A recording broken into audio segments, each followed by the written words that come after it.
Well, hello and welcome to this week's edition of the Red Raider Coaches Show. This is week 5, following a big victory by our Red Raiders against Lanier County last Friday, and then leading into our first region matchup against Thomasville Bulldogs.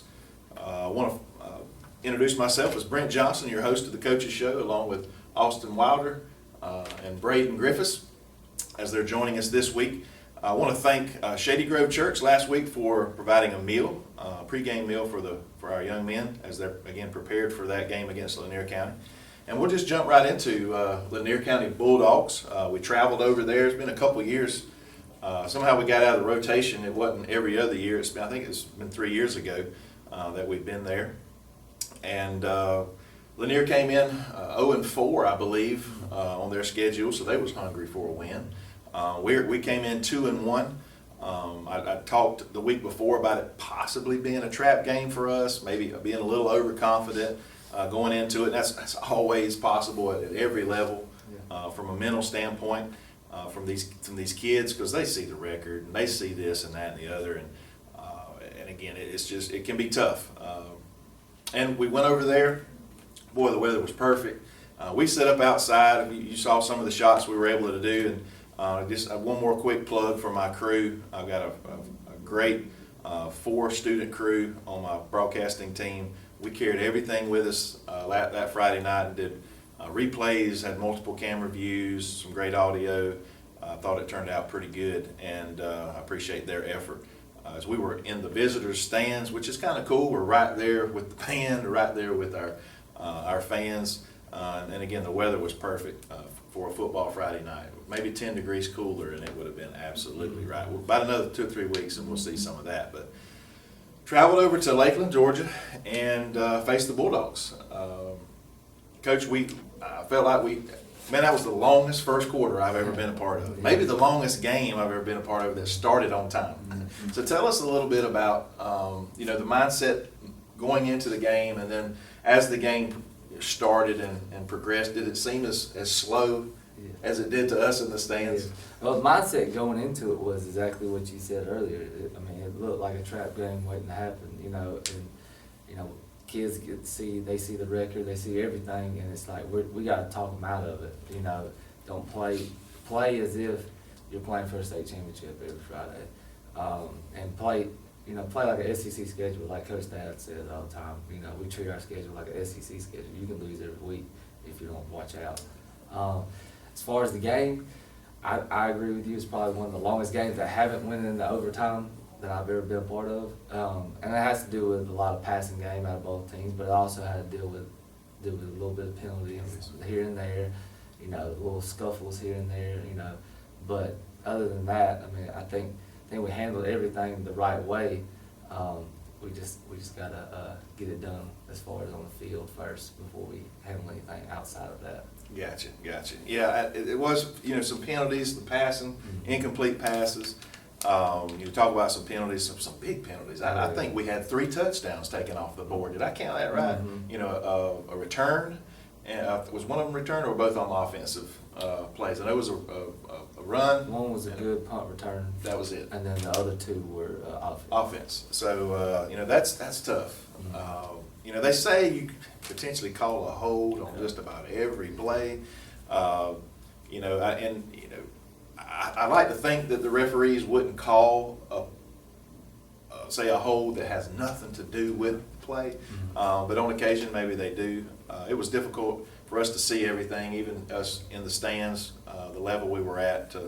I guess you can go back. The film don't lie. I'm sure you can go back and see those types of things. But man, neither team could really get in a rhythm, to be honest, and that didn't help either.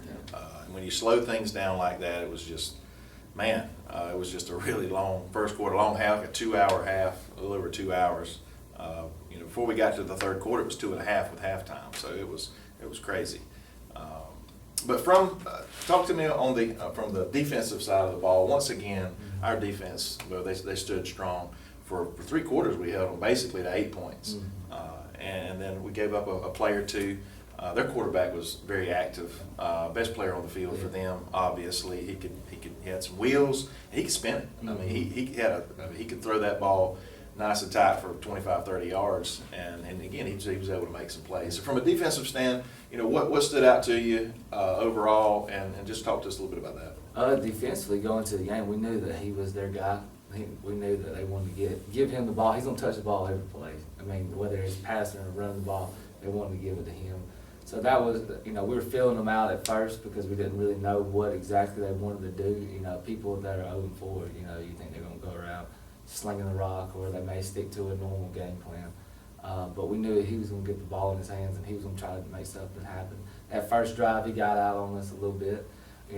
Really didn't, when you go into a game, you have a plan A and a plan B. And if you get to plan C, something's wrong. Something's wrong. So, we went to a game with a plan A, we were going to stop him. But, then as the game progressed, that first drive, we knew after the first drive we were going to have to do something different. We were going to have to not go to plan B, but plan 1 or 2A, if that makes sense. Yeah. And so, not really getting away from the game plan. We really never really got away from the game plan. But he's the dynamic athlete. He's gonna make his plays. He's gonna get out and run. And he can sling it. And the thing is, what I was proud of was when he did start scrambling around, we didn't just let people get loose. Right. And so that's when you start holding your breath a little bit when he starts running around, and there's no coverage downfield or whatever. I mean, there was twice where he ran around. He did the Johnny Manziel twirling around in the backfield, and he either got a loss or either he got like a 1-yard gain on a scramble because everybody stayed. DBs did a great job of staying downfield, covering their guys.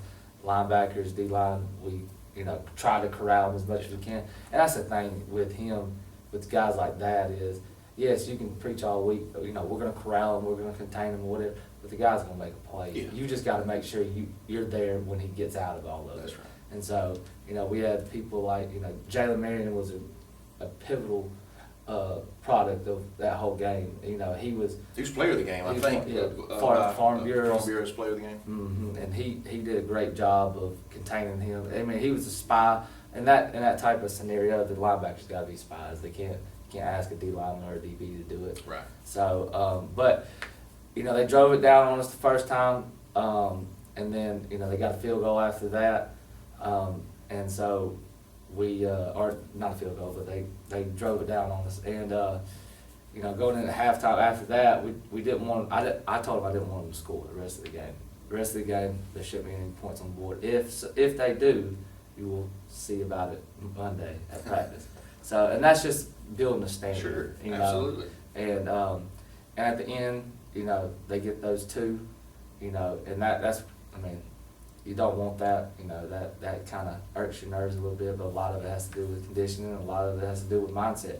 You got to put away teams. You can't let them. Teams like that are never out of the fight. They're never going to stop fighting. Because they got the one play ability to do something. They got somebody back there spinning the ball. They can make one play happen. That's going to change the momentum of the game.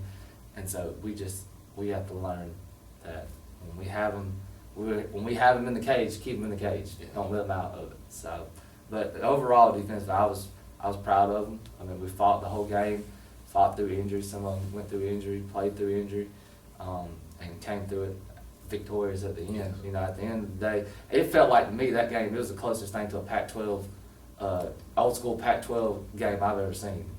Because it was so long, it was throwing the ball, and it was like, when is it going to stop? When is it going to slow down? And people are going to start running the ball a little bit. And we did that on offense, but on their end, they were trying to sling it around almost every play. So, but defensively, I was proud of them. We just got to put away teams. That's all it is.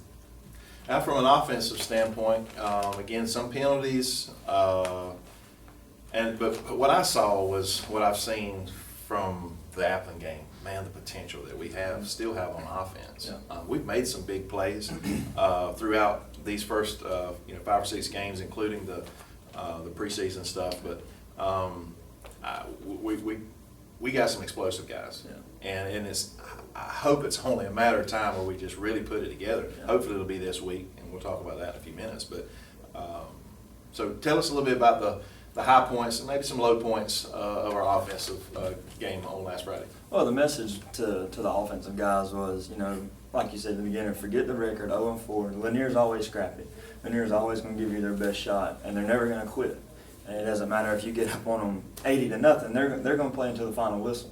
And that was our message. And, who better to tell that than Coach O'Brien that's coming from over there, Right. knows those guys in and out, and can tell you how they're going to play, and they're going to play hard. So that was our message going into it. You take this game like you would any other game. Like we've played the last 4 weeks. They can beat you. They have the chance to beat you. They have good players. They're athletic. So that was just our message. To stay focused on what we do. Offensively, it can get aggravating at times. The penalties when you get a long play and it gets called back. But I think that I think our culture is really showing now in situations like that, because you bust a long play, and it's easy to get aggravated. It's easy to say, well, the guy that committed the penalty, well, I messed that one up. Now I'm going to let it affect this play, this play, this play, this play. I know at one point, we busted. I think Travis got in and busted like a 40-yard run, Yeah. and gets called back, and we didn't sense no frustration like, oh, that was on me, and I'm going to do better. And I think we ran it to the same side that the next play and got some positive yardage. Yes. So that next play mentality that we've been preaching is, when things go bad, be frustrated in the moment. But when you line back up for that next play, it's behind us now. Yeah. There's nothing we can do about it. We can't change the call. Now I got to play this play. So our culture is really, starting to show in that next play mentality. I'm playing for my brothers. Hey, that's on me. I take accountability, but now I'm going to be better. I think I was proud of how the offense played. We moved the ball like we wanted to. We had a game plan. We stuck to it the whole time because it worked from the first play to the last play. Yeah. It's just you kind of toning back on some penalties. And that's fixable. They never really truly stopped us. Yeah. They did. Yeah. Yeah. And all of it was, like you said at the beginning, all of it's fixable. And we went to work on Monday. We had a list of notes of what we need to get better on, and we really worked on that this week in practice. And seeing improvement, we've had a good week of practice. Being homecoming week, all the distractions and stuff like that. We've had a good week of practice, correcting those mistakes. And I'm just proud of them, and I'm excited for what the future holds for this group. Well, you mentioned the culture. I'm glad you did, and you said something earlier about we had there was a couple tense moments on the field that we won't go into detail about. But if you were at the game, and I'll go ahead and tell you right now, my kids are coached. I coach my kids to when something happens on the field, potentially we go to the scoreboard. So if you're watching at home, or if you replay the film, if you're looking for something, you're probably not going to see it, and we'll say very little about it because those are some things that just need to stay there. But nothing horribly, happened, but there was a potential for that at one time, and I felt our boys handled it very well. And like you said, the culture of the next play, I saw that. Mm-hmm. I physically saw us come back to and just keep going. So that's a really neat thing. I've got a buddy of mine that I contact with over the weekend after the games, and he gives me, and that's something he's been talking about since the beginning. He really can see a difference in the mindset of these kids, even though mistakes are made and this and that and the other. Just see a difference in this year's team, and that's very promising as we continue to move forward. I noticed one other thing about I felt like the best matchup, offensive and defensive line, that we've had all year long, size-wise particularly. It seems like from a size standpoint, it looked as if we've been overmatched in all of our games, which we haven't been overmatched, because size doesn't always mean everything. Strength and technique and all that play a part, but again, this was a team, I think, I'll just be honest, and no offense to Lanier County, I felt like we had the best 22 on the field at any given time. And like I said, we probably we could have put them away a little bit earlier, but we didn't. But we saw how our Raiders responded. They took care of business. Again, defense held in there, and our offense did enough to get it done. And I said earlier, I see that potential of a big play from our running backs, from our receivers, from our quarterback, making some good plays too. So just excited, like you just said, of what's to come. Still early in this season, we're headed into region play this week. We'll touch, he mentioned just a moment ago, we are amongst homecoming pageantry. This is the 4th day of it. Each day has a theme. I won't even necessarily talk about all those, but there's dress-up days. The kids really enjoy it. It is a good thing. It's a tradition. I know that, and it seems like, kids that transfer in here or come in here from other places are like, what is going on?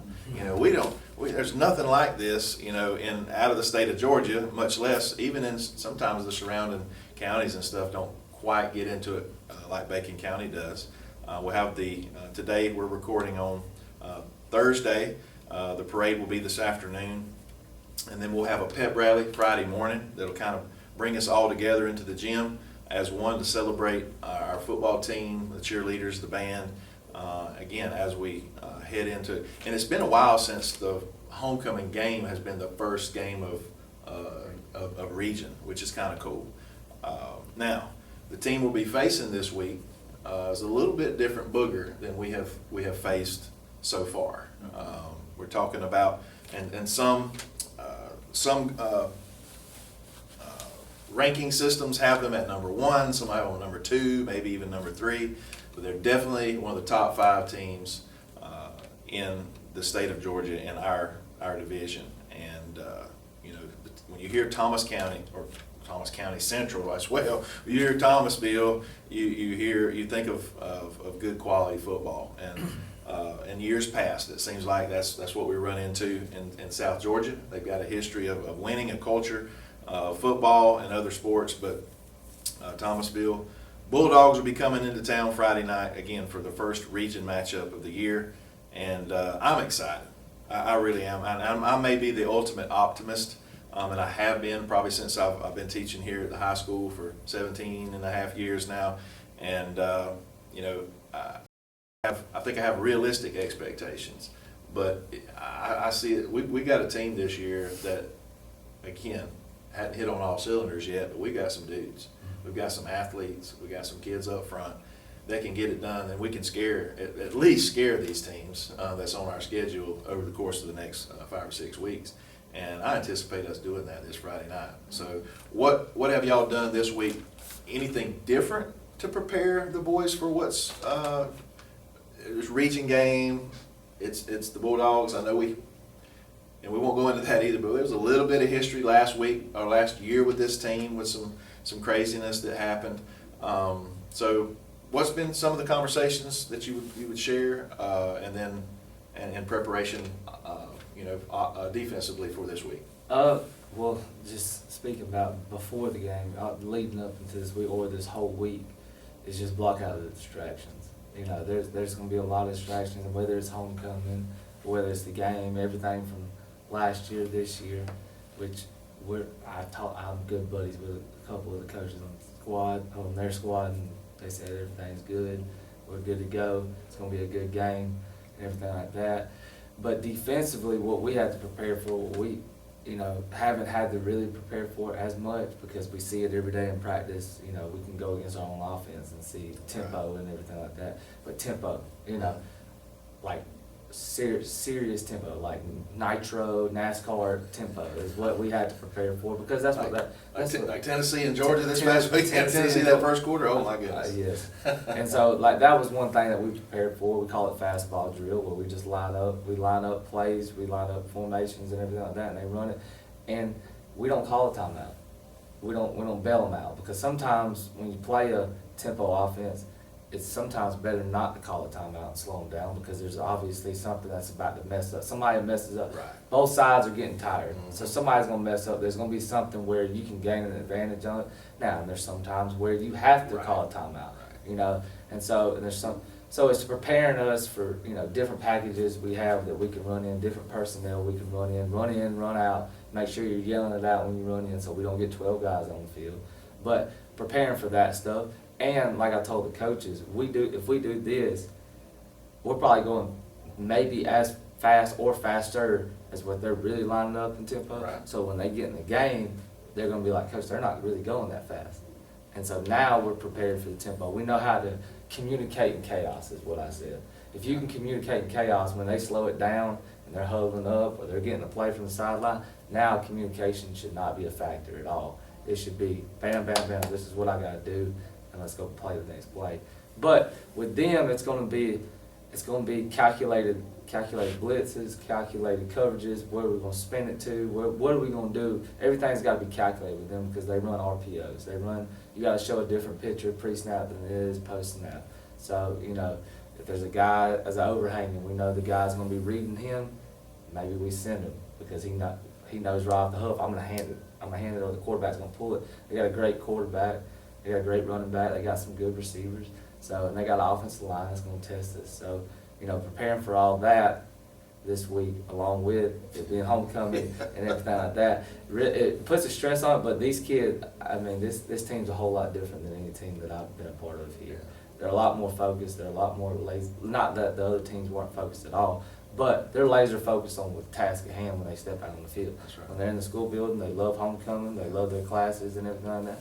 Once they step between those white lines, it's all football. It's all ball. So, but yeah, preparing for that offense is a little different, a little bit of a different booger than all the rest of them. So, Right. But it should be a good game. So it's going to come down to, I said it even before the week even started, I said it's going to come down to stops. This is going to come down to 2 stops on defense. And it's going to come down to special teams. And it's going to come down to how many times we can get the ball back to the offense. That's 3 things it's going to come down to. Because in these games like this, it can be a swing here, a swing there, but eventually you got to stop the swing from swinging. Right. If that makes sense to everybody. Right. No. And That's you got to get a couple. It's going to come down to 2 stops, but it's going to come down to little moments in between those. Yeah.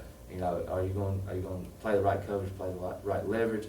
Are you going to be lined up right correctly to stop that formation? Because most defense is alignment. If you line up right, it takes care of a lot of things. If you don't line up right, it's can hurt you. it's going to hurt you. So, but that's defensively, that's what we've been focused on. Well, that gives us additional hope because, again, no offense to our offense, but our defense, I think most people would agree, has been the most consistent in the games that we played. And we got some kids like Jalen Marion and Theron Moore and Merritt.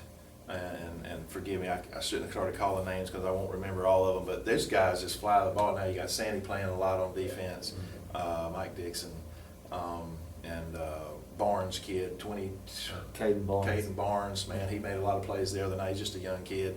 They got kids just flying to the ball and playing pretty good defense. And that's what it's going to take. We'll have to play maybe really good defense to get it done, to get what we want Friday night. But that's the expectation, and these are the games, man, that I live for. I look for. I keep thinking that, and I tell these boys, I'll have a conversation. I teach Theron and Jalen, but guys, y'all have a chance again this week to make history, to do something that nobody before you has done before, and become legends. That kind of thing. And that's what it's about. Is you guys put them in a position, in a situation to be prepared for it. And then again, we're talking 14, 15, 16, 17-year-old guys going out and executing. But I believe in my heart that it's possible, that we've got the dudes to get it done. We've got a coaching staff that can pull us through. So from an offensive standpoint, it's about execution, right? I mean, that's the key. But what kind of defense are we looking at? I don't know if the camera saw, but I'm trying to cover up some yawns, so some late nights, some sleepless nights. But it's like you said, we got to go sustain drives. We can't afford 3 and outs and keeping the defense on the field. We got to sustain drives. We got to move the ball down the field, and we haven't really had a problem with that. And I say that, I think I say it every time I come on the coach's show. If we play how we play, if we do what we're supposed to do, we can compete with anybody. Like I've always said, may not win every game, can compete with everybody. Looking at their defense, great defense, great football team from top to bottom. They got some dudes. Defensive line is big and athletic, and if you know anything about big and athletic defensive linemen, those defensive lines are pretty good. They're big and athletic. Linebackers, they kind of can look like some D linemen. They're big and they're just as athletic. They fly to the ball. DBs, they're long. I have some long DBs, tall DBs, very athletic. Just top to bottom, very good football team. We just have to keep doing what we've been doing, playing Bacon County football. And when things don't go our way every once in a while, let the culture take over. Play the next play. Do what you've been coached to do. Do what you've been taught to do. And offensive staff, I have, a lot of faith in all of our coaches that they're going to put them in the right spot. That they've been coached to do things when things don't go our way. But what better way to prepare for a team like this than going against our defense? You've said some of the names that we get to go against every day, and you hear a lot of times scout give us a look, but fortunate enough, we go against our ones a lot. Yes. To prepare us. Like we throw for majority of the time, we like to go one-on-ones and good on good pretty much. Yeah. So that prepares us. Offensively, we just want to keep doing what we've been doing. First and foremost, getting the running game going sets up everything you want to do as an offense. It's gonna be tough, but the 5 I have up front on the offensive line, I tell them all the time, I'll go to war with them over anybody. I'll pick them 5 before I pick anybody else. So I have faith in those 5 to establish what we want to do, and then let everything else take over. And I have faith in our quarterback and our running back and our receivers, to get the job done. It starts up front. That's the cliche. Everybody says starts up front, which is true. It's true. Starts up front and let everybody else take over. Just do your job. Don't try and be bigger than what your job is required to do. Don't try and do too much. Just do it. Do your assignment every play. If everybody does their assignment every play, then we can have success. But it all boils down to sustaining drives. We can't go 3 and out and put the pressure on the defense and keep them out there. I feel like we've done that at times. As an offensive staff, you're like, man, you feel bad, but that's adversity, and we've shown time and time again that we can overcome adversity. But it just boils down to doing your assignment. Do what you've been coached to do, and I have faith in all of our guys, offensive and defensive. When their number's called, when it's their time to make a play, they're going to make the play that's needed to help us. Come out early. Stay disciplined, stay focused, and do your job. And that's the message we've been preaching. Well, again, that's all you can do. Yeah. There comes a time when the boys has got to flip that switch, Yeah. and they got to put into practice, which y'all have this culture that you're teaching, and much less the X's and O's that y'all are giving them throughout the week. So, again, I'm extremely optimistic. I believe this team has an opportunity to do something special this week. Whether we win or we just we scare them slam to death, I believe we have an opportunity to do that. Because it doesn't get any easier in this region. Even after Thomasville, we get them first. Actually, I think maybe Worth is ranked actually higher, possibly in some of the polls, depending on what you look at and which email you're reading. And then there's always Fitzgerald, that's lingering right there in the top 5 as well. So it's, but this is a good opportunity again for our kids to hopefully we'll take advantage of. One other kid that I wanted to mention, and I saw him at the end of the school day. I think it was Tuesday. He's one of our baseball players too, but Amari, number 12. I tell you what, you talk about a great kid that just gives it all he's got on both sides of the ball. He plays mostly on defense, but I know you have some offensive packages for him to be able to get the ball and do some things. But man, he is typically around the ball, and so I wanted to shout out to him for he's had a good game the last couple games. So, but yeah, just excited about this week. Amongst all the festivities, homecoming will start. The ceremony will begin at 7 p.m. So you need to come out, get your seat maybe a little bit earlier than you normally would, and so we'll get that stuff going. We're crowning a homecoming king and queen, and then we're going to kick it off at 7:30 under the lights right here. We always encourage you to come out. If you can't make it for whatever reason, if you're shut in or if you got some folks out of town that would like to watch, we'll be broadcasting the ceremony as well as the game, obviously, live on the NFHS network. And we do appreciate our subscribers. I think we had over 100 folks tune in, and that's not just Raider Nation just tuning in. Those subscriptions, they're good for Pierce County, they're good for Ware County does it. A lot of well over half the schools in the state of Georgia, and then across North Florida, the country, are part of this broadcast. So you're able to tune into a lot of different things. But well over 100 folks tuned in live at some point during that game and watched our Red Raiders last Friday night. So we encourage you to be there. Again, because a lot goes into this. It's football players, obviously, and their coaching staff, but we have 135, 140 strong in the band, and the cheerleaders. Just again, a lot goes into this effort to continue to build our football program and build our athletic department, which again supports our school, and ultimately it's a big deal to our community, especially our small community. So we want to say thank you to our community, all the sponsors and all that good stuff, and you'll see some advertisements on the show to be sure to thank those folks that donate their time, their energy, their money to this program to support with materials and food and other things. I know these coaches are very thankful for that and grateful for that. So guys, I appreciate you again for joining us this week. Coach Wilder, Coach Griffiths, and for myself, Brent Johnson, again, thank you for joining us again on this week's edition of the Red Raider Coaches Show.